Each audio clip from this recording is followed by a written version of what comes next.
Eu convido você a abrir a sua Bíblia no livro de Apocalipse. Apocalipse, capítulo 21. Apocalipse, capítulo 21.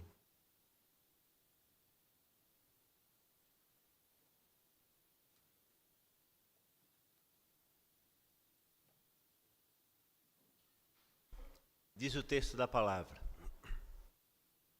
E vi novo céu e nova terra, pois o primeiro céu e a primeira terra passaram, e o mar já não existe. Vi também a cidade santa, a nova Jerusalém, que descia do céu da parte de Deus, preparada como uma noiva, enfeitada para o seu noivo. Então ouvi uma voz forte que vinha do trono e dizia: Eis o tabernáculo de Deus com os seres humanos. Deus habitará com eles. Eles serão povos de Deus, e Deus mesmo estará com eles, e será o Deus deles. E lhes enxugará dos olhos toda lágrima, e já não existirá mais morte, já não haverá luto, nem pranto, nem dor, porque as primeiras coisas passaram. E aquele que estava sentado no trono disse: Eis que faço novas todas as coisas. E acrescentou: Escreva, porque estas palavras são fiéis e verdadeiras. Disse-me ainda: Tudo está feito. Eu sou o Alfa e o Ômega, o princípio e o fim. Eu, a quem tem sede, darei de graça da fonte da água da vida. O vencedor herdará estas coisas, e eu serei o Deus dele, e ele será o meu filho. Quanto, porém, aos covardes, aos incrédulos, aos abomináveis, aos assassinos, aos imorais, aos feiticeiros, aos idólatras e a todos os mentirosos, a parte que lhes cabe será no lago, que está queimando com fogo e enxofre, a saber, a segunda morte. Então veio um dos 7 anjos, que tinham as 7 taças cheias dos últimos 7 flagelos, e falou comigo, dizendo: Venha, vou mostrar-lhe a noiva, a esposa do Cordeiro. E ele me levou no espírito a uma grande e elevada montanha, e me mostrou a cidade santa, Jerusalém, que descia do céu da parte de Deus, a qual tem a glória de Deus. O seu brilho era semelhante a uma pedra preciosíssima, como pedra de jaspe cristalina. Tinha uma muralha grande e alta, com 12 portões, e junto aos portões 12 anjos. E sobre os portões estavam escritos nomes, a saber, os nomes das 12 tribos dos filhos de Israel. 3 portões se achavam a leste, 3 ao norte, 3 ao sul e 3 a oeste. A muralha da cidade tinha 12 fundamentos, e sobre estes estavam 12 nomes dos 12 apóstolos do Cordeiro. Aquele que falava comigo tinha por medida uma vara de ouro para medir a cidade, os seus portões e a sua muralha. A cidade tinha a forma de quadrado, de comprimento e largura iguais, e mediu a cidade com vara, e tinha 12.000 estádios. O seu comprimento, largura e altura são iguais. Mediu também a sua muralha, e tinha 144 côvados, pela medida humana que o anjo usava. A muralha é feita de jaspe, e a cidade de ouro puro, semelhante a vidro límpido. Os alicerces da muralha da cidade estão enfeitados de todo tipo de pedras preciosas. O primeiro alicerce é de jaspe, o segundo de safira, o terceiro de calcedônia, o quarto de esmeralda, o quinto de sardônio, o sexto de sárdio, o sétimo de crisólito, o oitavo de berilo, o nono de topázio, o 10º de crisópraso, o 11º de jacinto, e o 12º de ametista. Os 12 portões são 12 pérolas, e cada um desses portões é feito de uma só pérola. A praça da cidade é de ouro puro, como vidro transparente. Não vi nenhum santuário na cidade, porque o seu santuário é o Senhor, o Deus Todo-Poderoso, e o Cordeiro. A cidade não precisa de sol, nem da lua, para lhe dar claridade, pois a glória de Deus a ilumina. E o Cordeiro é a sua lâmpada. As nações andarão mediante a sua luz, e os reis da terra lhe trazem a sua glória. Os seus portões jamais se fecharão de dia, pois nela não haverá noite. E lhe trarão a glória e a honra das nações. Nela não entrará nada que seja impuro, nem o que pratica abominação e mentira, mas somente os inscritos no livro da vida do Cordeiro. 22, continua. Então o anjo me mostrou o rio d'água da vida, brilhante como um cristal, que sai do trono de Deus e do Cordeiro. No meio da praça da cidade e de outro lado do rio, está a árvore da vida, que produz 12 frutos, dando o seu fruto mês em mês. E as folhas da árvore são para a cura dos povos. Nunca mais haverá qualquer maldição. Nela estará o trono de Deus e do Cordeiro. Os seus servos o adorarão, contemplarão a sua face, e nela e na sua testa terão gravado o nome dele. Então já não haverá noite, e não precisarão de luz de lamparina, nem da luz do sol, porque o Senhor Deus brilhará sobre eles e reinarão para todo o sempre. Vamos orar. Senhor, a tua palavra foi lida e com humildade e reverência nos colocamos diante dela, suplicando a iluminação do teu Espírito nessa hora e a tua orientação. Ajuda-nos a compreendê-la e, acima de tudo, tornarmos ela prática em nosso viver diário. Em nome de Cristo é que oramos. Amém.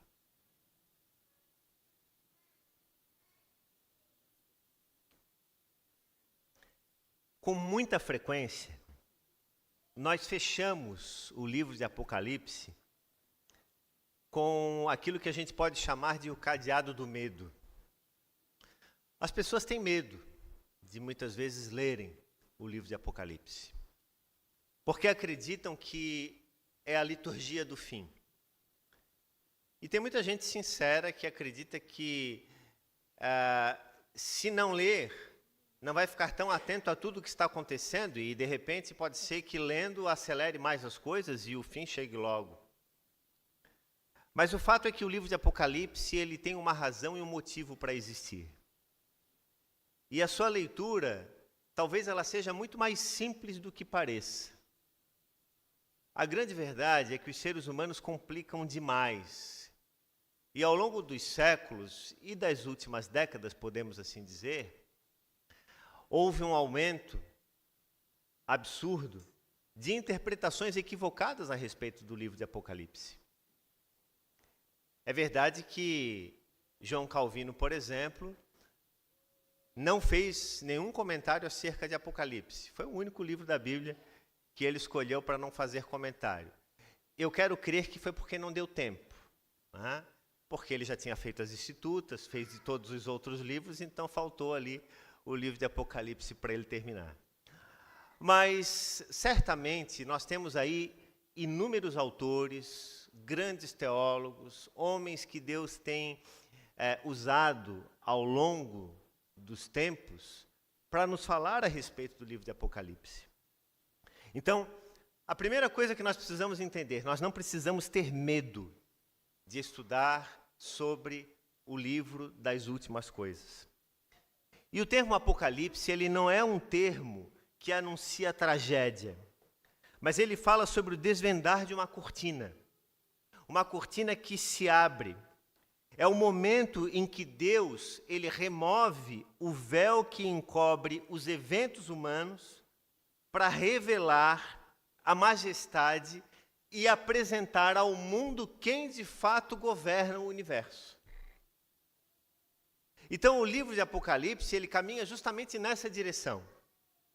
Ele mostra quem é o Senhor dos Senhores. Ele mostra quem é o Rei dos Reis. Ele mostra quem é o Leão de Judá. Ele mostra quem é o poderoso Filho do Homem, que ressuscitou, vive eternamente e governa sobre as nações. Então, onde o mundo enxerga desordem e ruína, o povo de Deus, nós que somos a sua igreja, nós somos convidados a enxergar a soberania divina em ação. Então, João, quando estava exilado na ilha de Pátimos, era o único ainda sobrevivente dos apóstolos e segurou o cálice. Lembram-se que ele havia pedido, juntamente com seu irmão Tiago, para que um se sentasse, a mãe deles, né?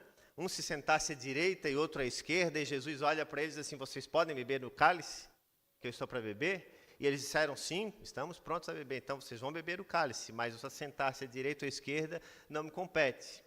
Eu não tenho dúvidas de que, à luz daquilo que eu leio na palavra, o cálice de João tenha sido esse.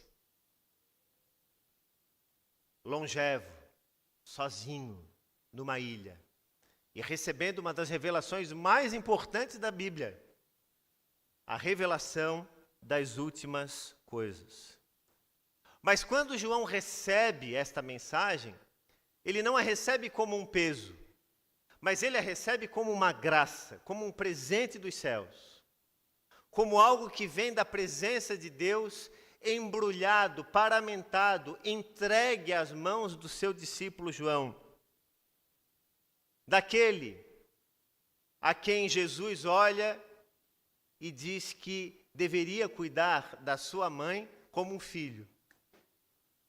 Esse é o João do Apocalipse. E ele diz uma mensagem importante para João, a partir do texto que lemos: não se desespere, porque o leão da tribo de Judá triunfou. Então o livro de Apocalipse, ele não é um relato exato das últimas coisas, mas ele é a apresentação sobre quem de fato governa o universo. Há muitos cristãos sinceros, inclusive, que fazem uma leitura equivocada do livro de Apocalipse, confundindo muitas vezes questões relacionadas ao milênio, ao arrebatamento, ao tempo da igreja perseguida. Então, o que o livro de Apocalipse ele nos ensina é que o amanhã, o destino do mundo, ele não é decidido por grandes líderes mundiais. Ele não é decidido em gabinetes, em acordos políticos. Nem tampouco ele é medido, nem condicionado por aquilo que a economia mundial apresenta. Não, não é sobre isso.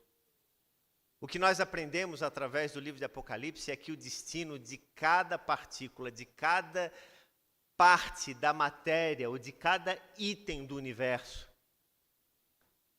é definido, é decidido por Deus, porque permanece firme nas mãos de Deus.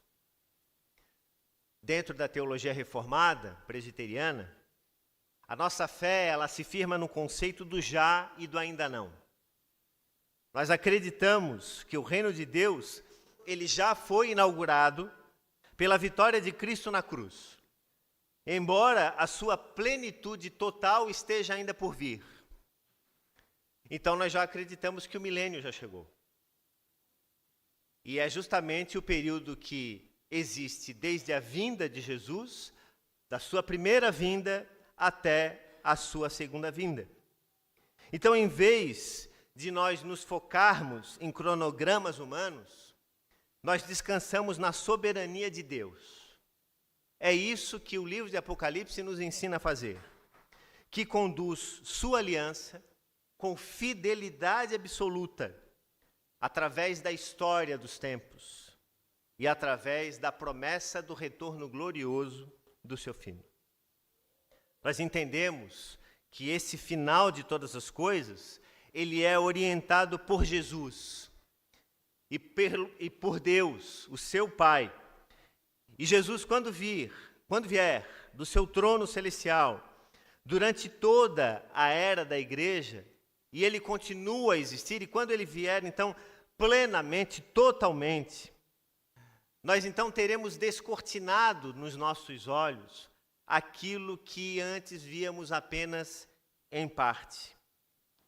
Então nós não vemos planos distintos para diferentes povos, mas um único povo de Deus, unido sobre a mesma aliança. Hoje nós vivemos num tempo em que as pessoas acreditam que cada povo tem o seu discurso, o seu destino, a sua redenção, a sua própria forma de ser alcançado pela graça, e Deus nos enxerga apenas como uma unidade.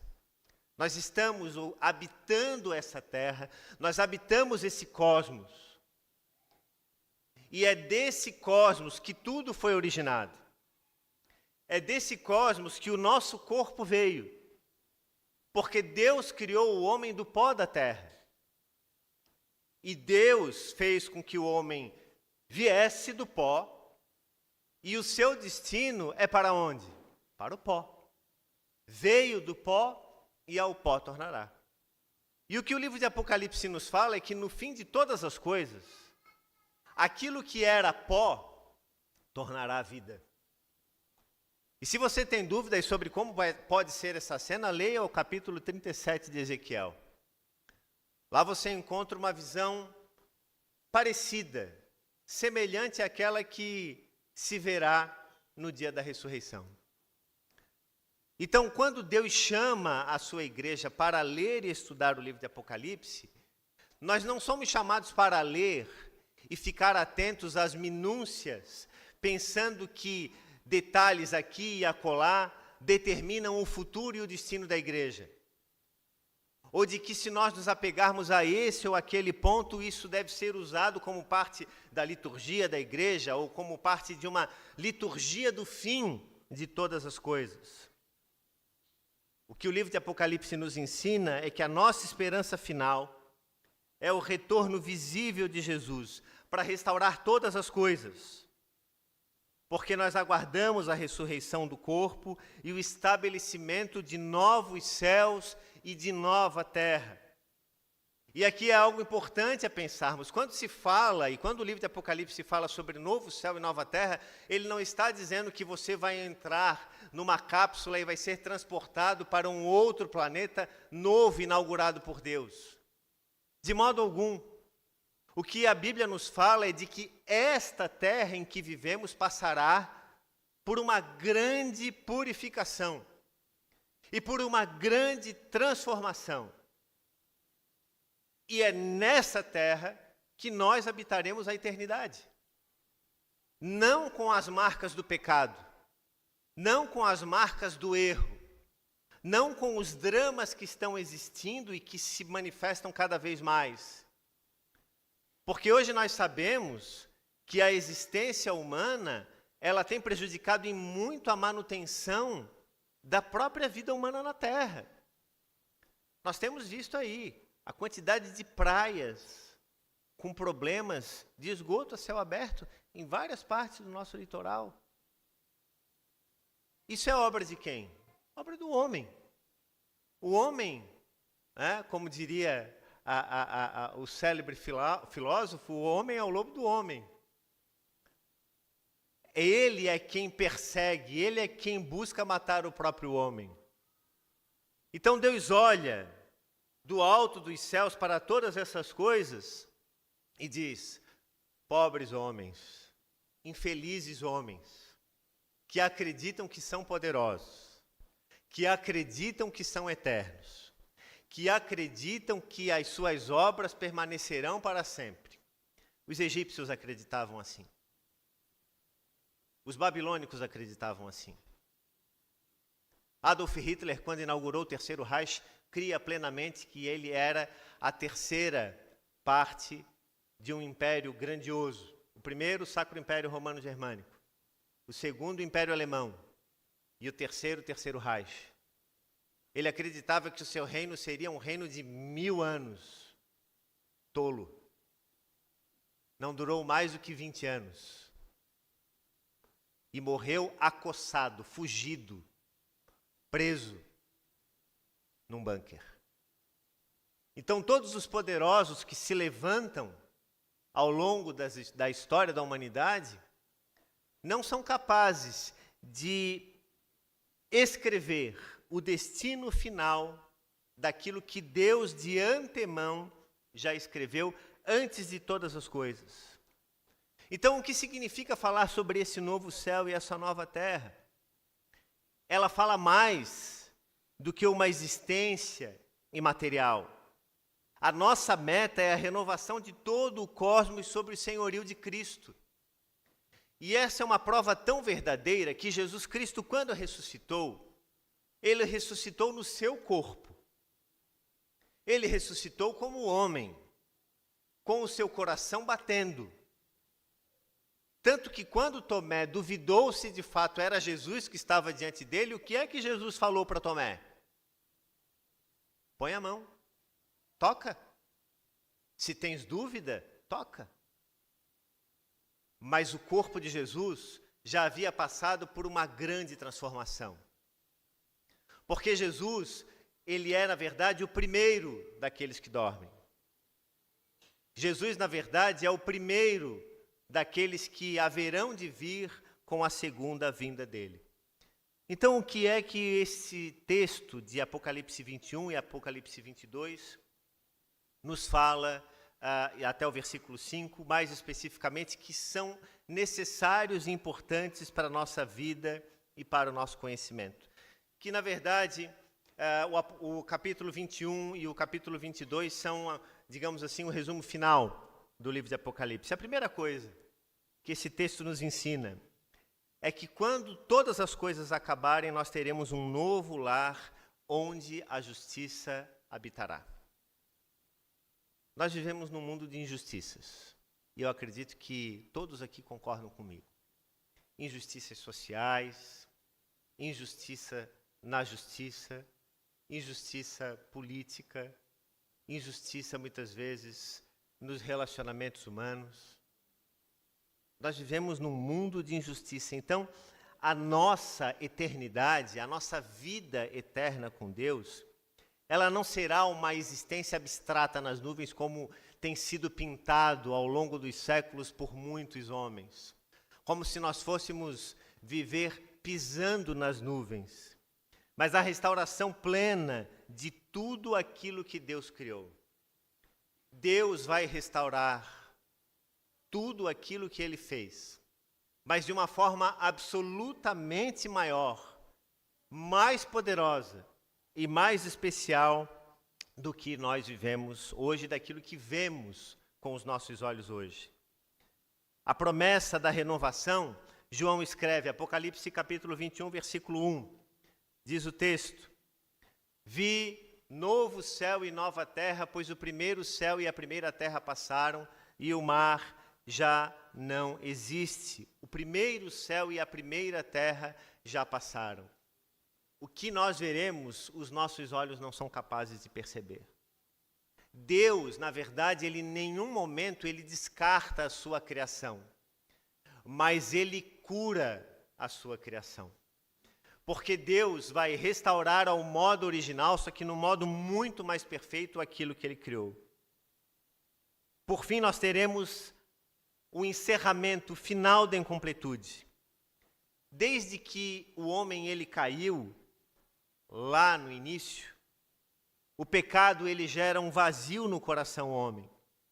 Mas a promessa de Isaías, capítulo 65, versículo 17, nos diz: Pois eis que eu crio novos céus e nova terra, e não haverá lembrança das coisas passadas. A morada da justiça nós também encontramos, porque aquilo que hoje nós vemos como injusto no mundo em que pisamos, na eternidade não haverá injustiça. Nós aguardamos aquilo que Pedro escreveu e a palavra nos promete. Segunda Epístola de Pedro, capítulo 3, versículo 13. Veja o que diz o texto lá. Nós, porém, segundo a promessa de Deus, esperamos novos céus e nova terra, nos quais habita a justiça. Essa é a nossa esperança. A nossa expectativa é sobre um mundo em que a justiça ela vai existir de fato. E a gente não está falando aqui de uma justiça humana. A gente não está falando aqui de uma justiça que leva em conta conceitos ideológicos, bandeiras políticas, bandeiras de países, limites territoriais. A gente está falando de uma justiça que vai para além disso. Os homens guerreiam entre si por pouco. se matam por nada. Então esse é o mundo das injustiças que vivemos, e na eternidade nós não enfrentaremos isso. A segunda coisa que nós aprendemos através desses textos é que a dor, ela terá fim. Então, se nós primeiramente aprendemos que na eternidade nós viveremos num mundo onde a justiça habitará eternamente, nós aprendemos também que a dor, ela não vai mais existir. Porque é o próprio Deus que se inclina para cuidar das nossas feridas. O que é que Jesus fez ao longo do seu ministério? Ele curou pessoas, ele andou com gente doente, ele restaurou a alegria e deu a salvação para dezenas de homens e mulheres. Então, o que nós aprendemos sobre o fim de todas as coisas é que esse Jesus, embora agora venha numa condição de pleno poder, de absoluto poder, governando sobre as nações, ele não vai ficar sentado num trono passivo, indiferente, mas ele vai continuar a caminhar conosco por toda a eternidade, como seus filhos.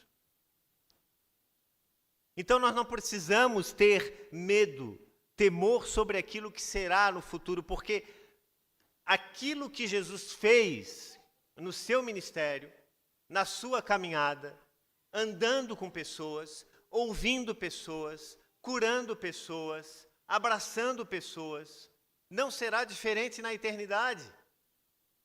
Só que então nós viveremos isso de uma maneira plena, absoluta.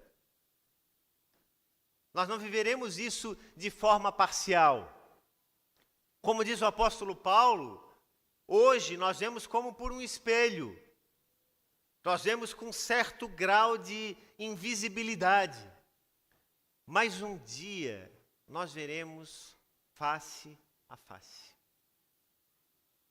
Por isso que aqueles que já se anteciparam a nós e estão na eternidade e que morreram em Cristo Jesus, desfrutam disso. Em parte, mas não plenamente.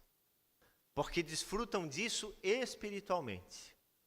Um dia, quando Jesus voltar, os corpos daqueles que se foram e que se acham na presença de Deus espiritualmente, tornarão a ficar de pé. Sim, eu, Mateus, você, voltaremos nesse corpo. E o Espírito virá sobre nós. Só que daí, meu irmão e minha irmã, não vai mais ter dor de coluna. Não vai mais ter problema de coração. Não vai mais existir as dores do corpo. Nós teremos o nosso corpo pleno. Nós teremos o nosso corpo incorruptível. Nós teremos o nosso corpo inteiro e pleno por toda a eternidade. Não precisaremos mais cuidar, vamos assim dizer, da nossa aparência, das maquiagens, das pinturas, dos adornos. E isso vai ser indiferente. Porque na eternidade, tudo aquilo que hoje ofusca a nossa visão de nós mesmos será colocado por terra. E nós sabemos que o fim da dor se dá justamente porque a presença de Deus é quem consola. Versículo 3 do capítulo 21. O que diz o texto? Eis o tabernáculo de Deus com os seres humanos. Deus habitará com eles, eles serão povos de Deus, e Deus mesmo estará com eles e será o Deus deles. Deus caminhará conosco, como ele fazia no Éden, antes de Adão e Eva caírem. Nós vamos voltar a andar no jardim com Deus, como Adão e Eva fizeram no início. Nós vamos voltar a conviver na presença de Deus, porque o nosso corpo então será incorruptível. Não haverá mais presença do pecado. Não haverá nenhum tipo de limitação, de muro que nos afasta, que nos impede de vivermos uns com os outros. Tudo aquilo que hoje nos afasta, condição social, etnia, ideologias, bandeira política, na eternidade não existe nada disso.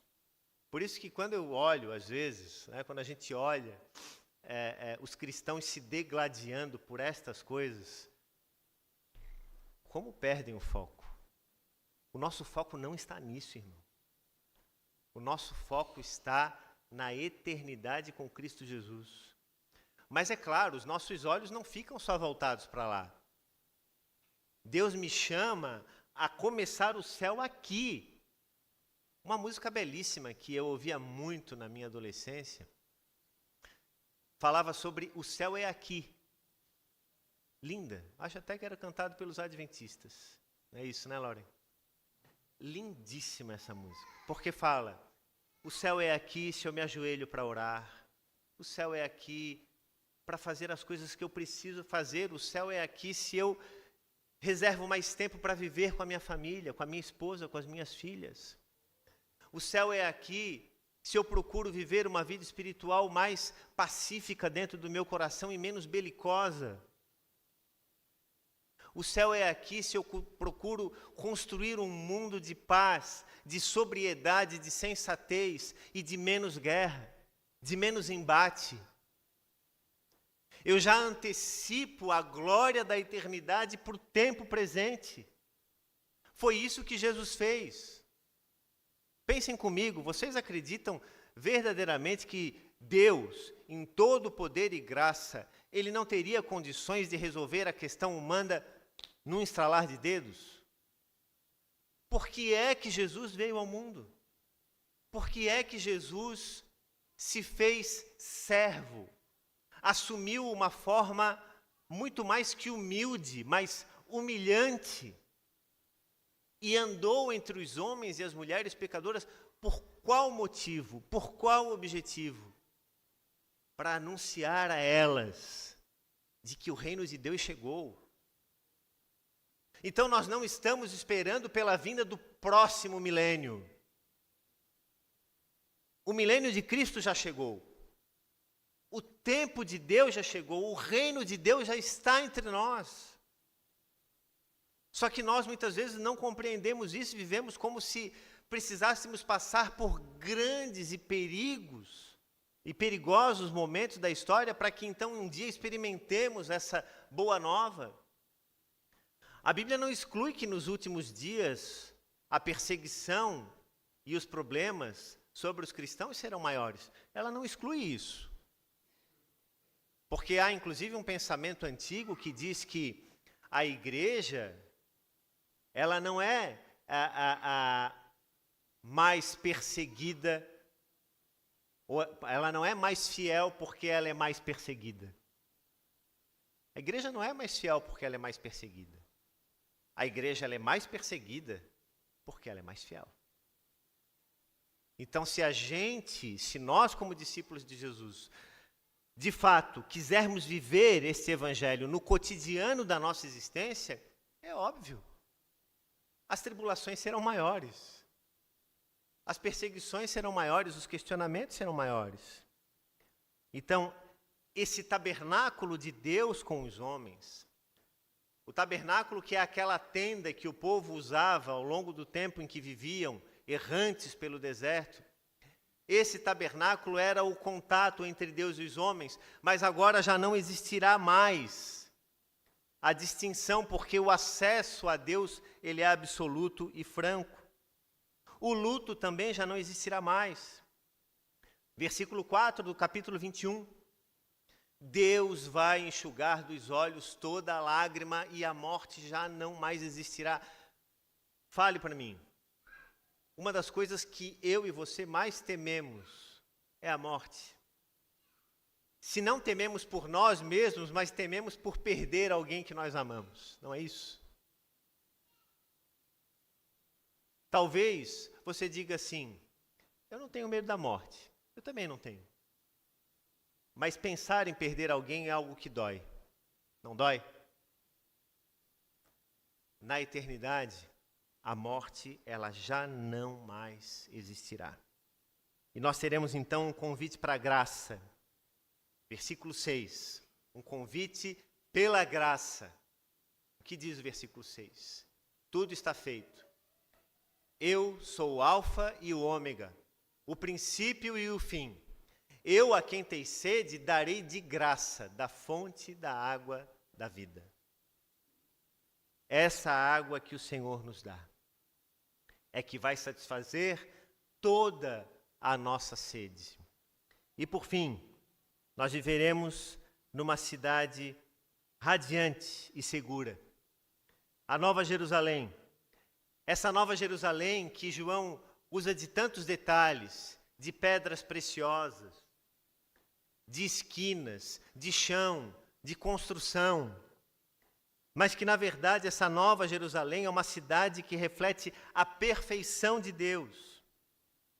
Quando ele fala entre os versículos 12 e 14, que são 12 portas, 12 fundamentos, com os nomes dos 12 apóstolos do Cordeiro, isso está nos identificando que a nossa fé ela é construída sobre coisas incorruptíveis, sobre coisas que não acabam, sobre coisas que permanecem para todo o sempre.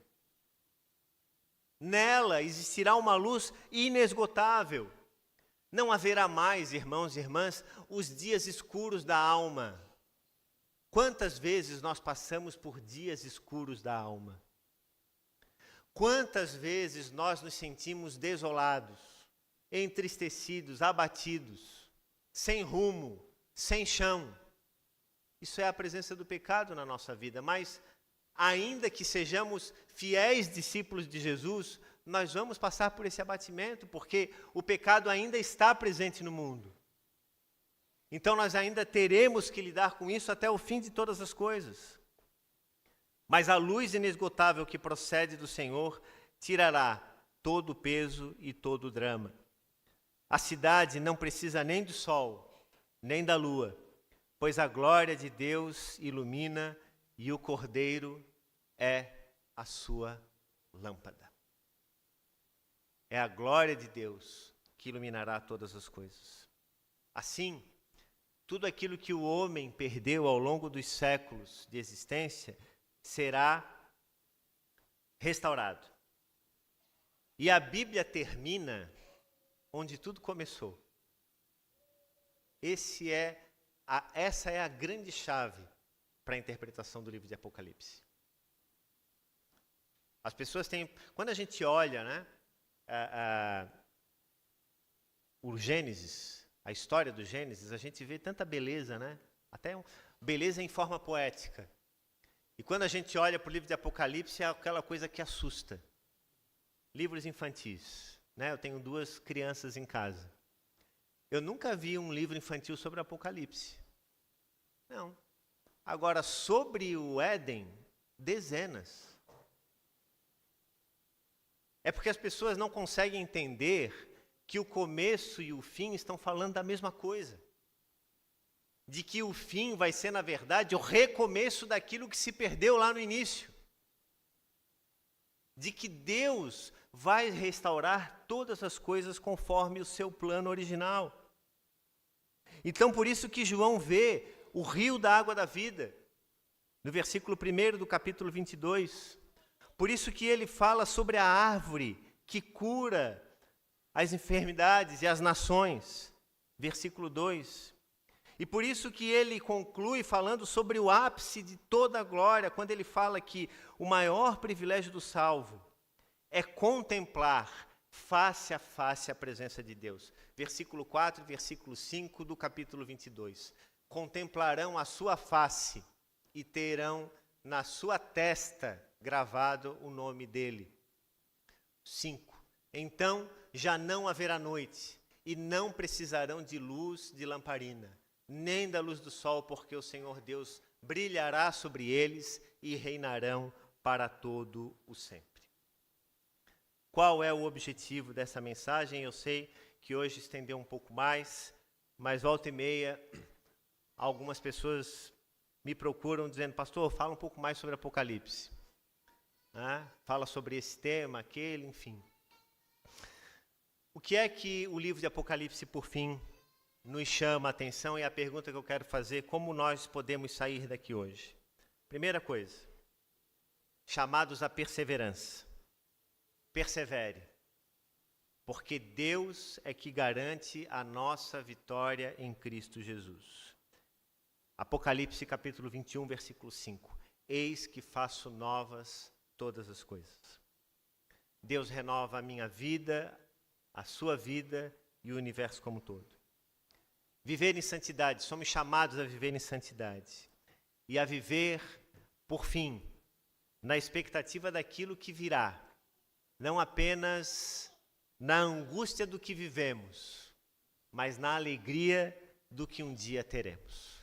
Que Deus nos abençoe ricamente com a sua palavra. Amém.